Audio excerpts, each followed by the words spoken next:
Bonjour à tous, bienvenue à notre méditation quotidienne. Eh bien, ce matin, nous continuons notre belle méditation dans le livre des psaumes. J'espère que vous avez pris l'habitude, ceux qui écoutent ces méditations jour après jour, de plonger les regards dans la Bible, notamment dans le livre des psaumes. Ce livre est très utile pour apprendre à prier, à exprimer son cœur devant Dieu.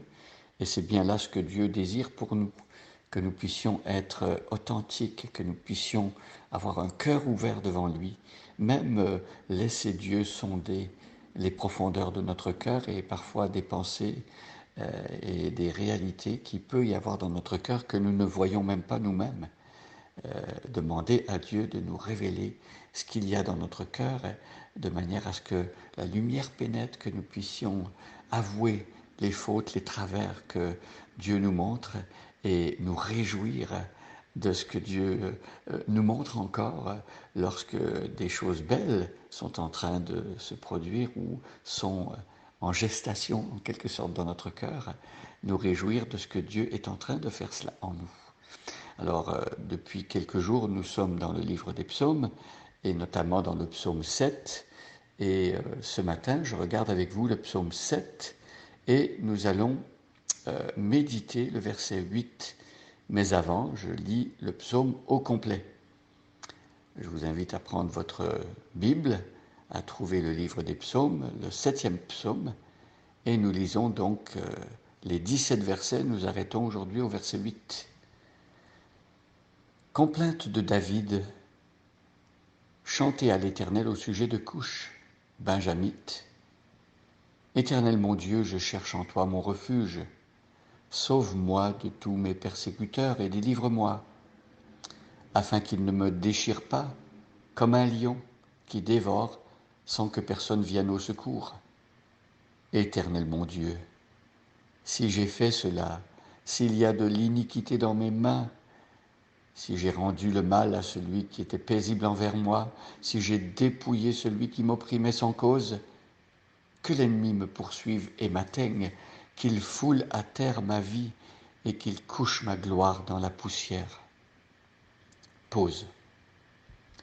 Lève-toi, ô Éternel, dans ta colère. Lève-toi contre la fureur de mes adversaires. Réveille-toi pour me secourir. Ordonne un jugement. Que l'assemblée des peuples t'environne, monte au-dessus d'elle, vers les lieux élevés.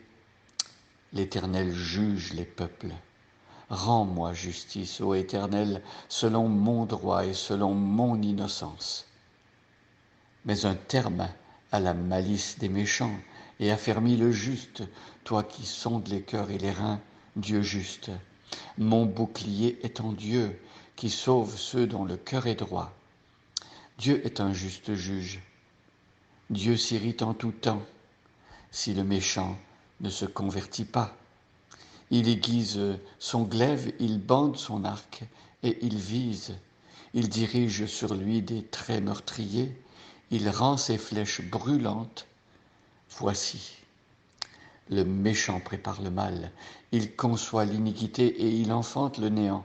Il ouvre une fosse, il la creuse et il tombe dans la fosse qu'il a faite. Son iniquité retombe sur sa tête et sa violence redescend sur son front. Je louerai l'Éternel à cause de sa justice. Je chanterai le nom de l'Éternel du Très-Haut. Quel beau texte. Alors, hier, nous avons vu que Dieu a le peuple, tous les peuples en fait, sous les yeux. Et l'assemblée des peuples n'est pas indifférente à Dieu. Dieu se préoccupe des peuples, il aime les nations. Et Dieu se prépare à protéger les peuples et les peuples de ceux qui se confient en lui. Et pour les autres, Dieu un jour jugera les peuples. Et c'est ce qu'on voit au verset 8. L'Éternel, le Dieu de l'Alliance, Yahweh, juge les peuples.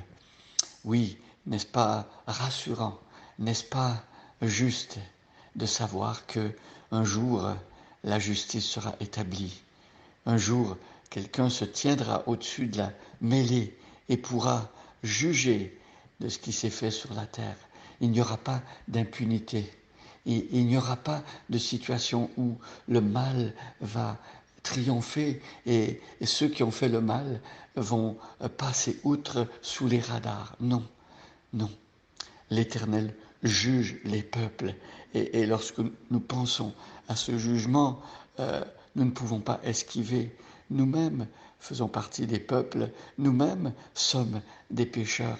Et donc, s'il n'y a pas d'impunité, nous sommes nous-mêmes de ceux qui devront un jour rendre des comptes à ce Dieu qui est vivant et qui est juste et qui est droit. Mais voilà la bonne nouvelle. Dieu rend justice droitement.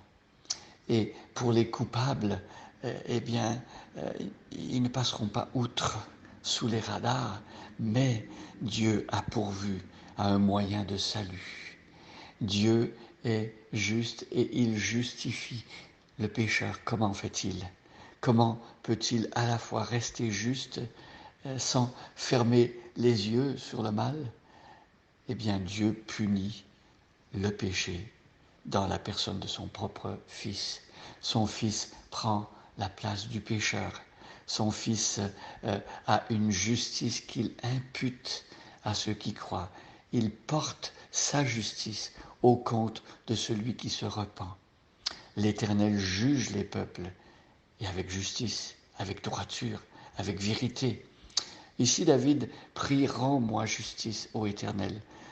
David subit un mal et il n'y a aucune cause. Il n'a pas fait de mal qui mériterait le sort qui lui est réservé. Et voyez, il crie et il supplie Dieu d'intervenir. Dans le monde aujourd'hui, il y a des personnes innocentes. Bon, je ne parle pas d'innocence de manière absolue parce que tout être humain est pécheur, mais dans certaines situations, il y a des personnes qui souffrent à cause de la méchanceté des autres. Par exemple, une personne se promène au bord de la route avec son enfant, un chauffard qui a bu, qui est ivre, fauche l'enfant et l'enfant meurt. Eh bien, on ne peut pas attribuer directement cette situation à un péché particulier du papa qui se promène au bord de la route avec son enfant. Vous voyez, il y a du péché dans le monde qui fait souffrir les hommes et parfois des innocents, comme des personnes civiles vont mourir pendant une guerre. Eux n'ont pas fait un péché particulier pour qu'une bombe s'abatte sur eux. Vous voyez, c'est le péché qui est dans le monde et Dieu dit qu'il va juger. Et Dieu va rendre justice pour ceux qui font le mal et nous sommes tous concernés par cela. Mais Dieu fait grâce. Dieu pardonne. Rends-moi justice. Dieu un jour va ouvrir les livres et chacun rendra compte. Rends-moi justice ô Éternel, selon mon droit, selon mon innocence. Ici, David demande à Dieu de faire grâce parce qu'il est persécuté sans qu'il ait fait de mal lui-même. Et Dieu va rendre justice. Dieu va régler les comptes, mais Dieu appelle chaque être humain en attendant à se confier en lui, à croire que Dieu est juste et bon et à confier sa vie entre les mains de celui qui est juste et bon. Seigneur, nous te demandons que tu fasses cela en nous et pour nous aujourd'hui, nous donner l'état d'esprit du roi David qui, au lieu de vouloir se venger, s'en remet à Dieu, le juste juge, et croire.